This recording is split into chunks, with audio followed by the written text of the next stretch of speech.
I am Terry Stuart, Chief Innovation Officer for Deloitte. Really, my job is constructive disruptor. So how do we actually look at new capabilities, new ways of doing business, new technologies, and bring that into Deloitte, as well as bringing it out to our clients? We just recently released our report on the age of disruption, and Canadian organizations aren't ready to adopt the technologies. They're not aware of them.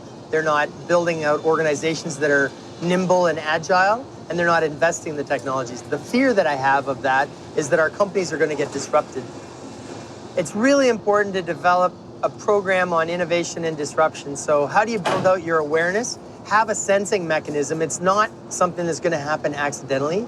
You need to be thinking about, where am I getting the intel around the kinds of changes that are coming? How do I actually connect that intel into my core business? And then how do I actually have some disruptive teams that are working at the edge, that are thinking about those capabilities? We're doing that. We've got an organization called D-Space at Communitech that has 15 people that are doing new and disruptive kind of capabilities that could fundamentally change consulting, could fundamentally change how we do audits. So we're thinking about that, and how do we bring it forward and applying it to our own business. It starts with becoming aware. So working with organizations that can actually educate you, whether it's incubators and accelerators, whether it's think tanks, getting outside and actually learning about the technologies and the capabilities. By the way, the technologies are interesting, but now there are new business models and new organizational models that are equally disruptive and need to be addressed. If we look at large-scale companies, it's going to be problematic for them to adapt. They either need to take a very focused approach to it, or they need to think about how do they create their own exponential organization inside the company.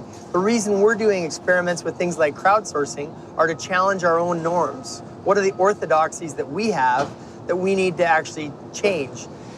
We're seeing a trend toward exponential organizations, those companies that are tiny but actually deliver massive revenues. Airbnb, Uber, lots of other examples of those.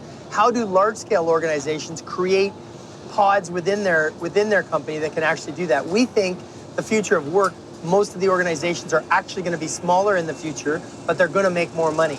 You look at the companies reaching $1 billion, they're all exponential organizations that are new startups. Now the question is, how do the legacy companies take advantage of some of the same technologies and apply those capabilities themselves?